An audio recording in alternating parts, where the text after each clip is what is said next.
بسم اللہ الرحمن الرحیم۔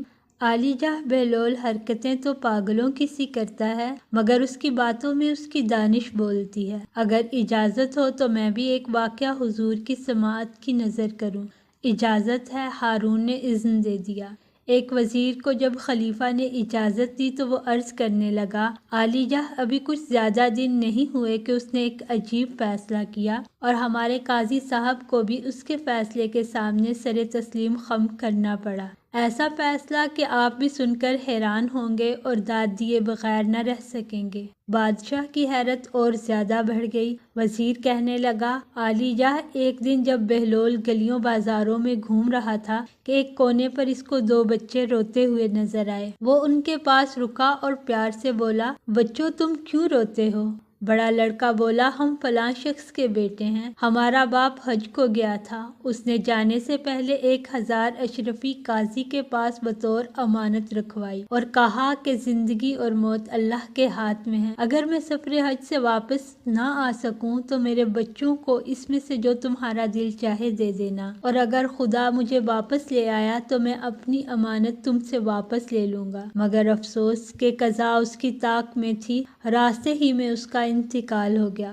ہم یتیم اور بے آسرا ہو گئے ہیں۔ ہم قاضی کے پاس اپنی امانت لینے پہنچے تو قاضی نے کہا، ٹھیک ہے، تمہارے باپ نے مجھے وصیت کی تھی کہ ان 1000 اشرفیوں سے جو میرا دل چاہے وہ میں تم کو دے دوں، لہٰذا یہ لو 100 اشرفی لے لو اور اپنے گھر جاؤ۔ وہ ان گواہوں کو بھی لے آیا جن کے سامنے یہ قول ہوا تھا۔ اب ہمیں کون انصاف دے گا؟ کون ہے جو اس سے ہمارا حق واپس لے کر دے گا، جبکہ قاضی خود ہمارے پیسے ہڑپ کرنے پر تلا ہے؟ اور پھر وہ زاروں کی طار رونے لگے۔ بہلول نے ان کو گلے سے لگایا اور دلاسا دیتے ہوئے کہا، تم پریشان مت ہو اور میرے ساتھ چلو، میں خود قاضی سے بات کرتا ہوں۔ بچوں نے حیران ہو کر بہلول کی طرف دیکھا، مگر کیا کرتے کہ اس کے علاوہ کوئی اور سہارا بھی نظر نہ آتا تھا، تو چپ چاپ اس کے ساتھ ہو لیے۔ بہلول دونوں کو لے کر قاضی کے پاس جا پہنچا اور کہنے لگا، اے قاضی، تو ان یتیم بچوں کا حق انہیں کیوں نہیں دیتا؟ اچھا، تو یہ چلاک لڑکے اب تمہیں اپنا حمایتی بنا کر لائے ہیں، جبکہ ان کا باپ کئی لوگوں کے سامنے مجھے یہ اختیار دے کر گیا ہے کہ میں جو کچھ چاہوں تو انہیں دے دوں، اور میں نے 100 اشرفیاں ان کو دیں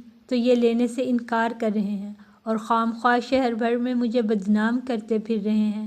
بہلول نے بڑے اطمینان سے جواب دیا، قاضی صاحب، آپ بالکل ٹھیک فرما رہے ہیں، یہی طے ہوا تھا، مگر جناب مجھے ایک بات بتائیں، مرحوم کی وصیت تھی جو آپ کا دل چاہے وہ آپ ان بچوں کو دیں گے، اور آپ کا دل 900 اشرفیاں رکھنے کا چاہ رہا ہے، لہٰذا 900 اشرفیاں آپ بچوں کو دیں اور باقی آپ اپنے پاس رکھیں۔ قاضی کو تو جیسے سانپ سونگھ گیا ہو۔ وہ دم بخود کھڑا بہلول کی طرف ٹکٹکی لگائے دیکھ رہا تھا کہ اچانک وہاں کھڑے لوگوں کی آواز نے اسے چونکا دیا۔ قاضی صاحب، بہلول ٹھیک کہہ رہا ہے، 900 اشرفیاں بچوں کو دے دیں۔ قاضی صاحب کو آؤ سوجھا نہ تاؤ اور فوراً 900 اشرفیاں لا کر بچوں کے حوالے کر دیں۔ اچھا، تو اس نے شہر کے قاضی کو عاجز کر دیا اور کہلواتا دیوانہ ہے؟